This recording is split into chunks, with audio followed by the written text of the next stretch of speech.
এলাকার খোদ প্রমিলা বাহিনী একের পর এক মদের ভাটিতে হানা দিয়ে নষ্ট করল বিপুল পরিমাণ মজুদ মদ ও মদ তৈরির সরঞ্জাম। মদ ব্যবসায়ীকে গ্রেফতারের দাবি। এলাকার খোদ প্রমিলা বাহিনী একের পর এক মদের ভাটিতে হানা দিয়ে নষ্ট করল বিপুল পরিমাণে মদ ও মদ তৈরির সরঞ্জাম। পাশাপাশি মদ তৈরির সঙ্গে যুক্তদের অবিলম্বে গ্রেপ্তারের দাবিতে সরব হন ওই প্রমিলা বাহিনী। আজ দুপুরে ঘটনাটি ঘটে বাঁকুড়ার কোতুলপুর থানার গোপালপুর গ্রামে। স্থানীয় সূত্রে খবর, কোতুলপুর থানার গোপালপুর এলাকায় 3টি বাড়িতে অবৈধভাবে চোলাই মদ তৈরির ব্যবসা ফেঁদে বসেছিল স্থানীয় একাধিক ব্যক্তি। গত 5 বছর ধরে সেই ব্যবসা চলছিল রমরমিয়ে। গ্রামেরই একের পর এক মদের ঠেক গজিয়ে ওঠায় গ্রামের কিশোর থেকে যুবকরা ধীরে ধীরে আসক্ত হয়ে পড়ছিল মদে। ফলে গ্রামের প্রায় প্রতিটি পরিবারেই কার্যত লেগেছিল অভাব ও পারিবারিক অশান্তি।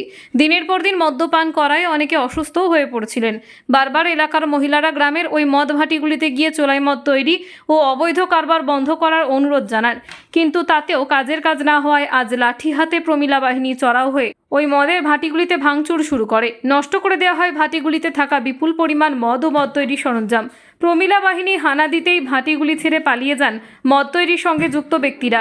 অবৈধ কারবার বন্ধে অবিলম্বে তাদের গ্রেফতারের দাবি জানিয়েছে প্রমিলা বাহিনী। মদ ব্যবসা করছে বলে আমরা আজকে ভাঙচুর করতে এসেছি এবং মদ বন্ধ করতে এসেছি। আমরা এটা কোথায় তৈরি হচ্ছিল? এই মদটা কোথায়? এই গগড়া এলাকা, আমাদের গ্রামের পাশে মালিকপাড়া। কতদিন ধরে এভাবে মদ চলছিল? হচ্ছে 5-6 বছর। আজকে আপনারা পাড়ার মহিলারা সবাই? হ্যাঁ, সবাই এসেছি। মদ ভাঙলেন? মদ হ্যাঁ পেয়েছি এবং 4-5 বোতল ভেঙেছি এবং মদ চাপানো ছিল ওইটাও ভেঙেছি। আপনারা কারা এসেছেন এখানে মদ ভাঙতে করতে?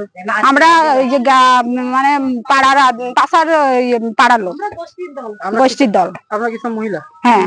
আমরা কি চাইছেন এখন? এখন চাইছি এরা যেমন মদ ব্যবসা বন্ধ করুক এবং এদিকে পুলিশে ধরে নিয়ে যাক, আমরা এইটাই চাইছি। কতদিন চলছে মদে ভাবে? 5-6 বছর। 5-6 বছর। আপনারা এর আগে কিছু করেননি এভাবে মদ চলছিল? কাউকে জানাননি? না, বারণ করতে এসেছি আমরা, কিন্তু এখন 2-3 বার হয়ে গেছে। আগে আমরা এসেছিল, তবু তার সত্ত্বেও এরা শুনেনি।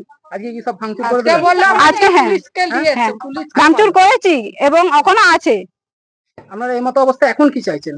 এখন চাইছি এরা যেমন বন্ধ করুক। আপনাদের এই জায়গাটার নাম কি যেখানে মদ হচ্ছিল? এই জায়গাটার নাম হচ্ছে গোপালপুর। আপনার নাম? আমার নাম সম্বরী টুডু। মদ বিক্রি করছে, এই মদ খেয়ে আমাদের মানুষজন গুলো মরে যাচ্ছে এবং অশান্তি করছে ঘরে। আমাদেরকে সুখে থাকতে দেয়নি বলে আমরা এখানে ভাঙচুর করতে এসেছি আজকে। অনেক দিন থেকে এই মদ ব্যবসা চলছে, দীর্ঘদিন 5 বছর হচ্ছে।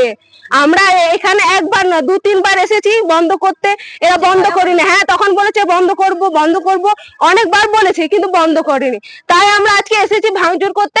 আমাদের খবর শুনে সবাই ঘর থেকে পালিয়ে গেছে, একদম কেউ নেই। বৌমা এখানে, এই ঘরে বৌমাকে আমরা বারবার জিজ্ঞাসা করেছি, বৌমা তোমরা মদ বিক্রি করছো? বলছে হ্যাঁ বিক্রি করছি। কোথায় আছে মদগুলো? বলছে আমি জানি। তোমার শাশুড়ি মা কই? আমি জানি না, কিছু বলতে চাইছে না। আমরা ওকে ভালো ভালো করে বলেছি, কারণ ও ডেলিভারি আছে বলে, কিন্তু আমরা হাজারবার জিজ্ঞাসা করার পরে কিছু বলেনি। এই জায়গাটা কোথায়? এই জায়গাটা গোপালপুর অঞ্চল বলে, আর ফ্যাক্টরি বলে। তো আমরা এটুকুই জানি। এখানে এটাকে আপনাদের পাড়ার মহিলারা সব হ্যাঁ, আপনাদের পাড়ার মহিলারা সব একত্রিত ভাবে? হ্যাঁ হ্যাঁ। আপনাদের পাড়ার মধ্যে কি মদটা চলছিল? না, আপনাদের পাড়ার মধ্যে কি মদটা চলছিল? না, আমাদের পাশের পাড়ার চলছে আর কি। আমাদের পাড়ায় না, আমাদের পাশের পাড়ায়। আমাদের পাশের পাড়ায় চলছে এবং আমাদের স্বামী ছেলে মেয়ে সবাই মদ খেয়ে হসপিটাল ভর্তি আছে এবং একজনকে এখানে লাঠি দিয়ে মেরে মেরে শেষ করা হয়েছে। মরে গেছে সে মানুষটা, শুধু খেতে এসেছে বলে, পয়সা নেই, একটু ধার করে খেয়েছে বলে তাকে মারা হয়েছে। এমন মারা হয়েছে যার ফলে সে মানুষটা ক্যান্সার হয়ে মরে গেছে। আপনারা তাই পাড়ার মহিলারা কি একত্রিত হয়ে এসেছেন? হ্যাঁ, আমরা তার জন্য এসেছি এখানে। কি চাইছেন? আমরা চাই এরা মদ বন্ধ করুক, নাহলে এদেরকে জেলে নিয়ে যাক। এর কতদিন ধরে চলছে? চলছে এখানে 5-6 বছর ধরে চলছে এভাবে? হ্যাঁ, এভাবেই চলছে।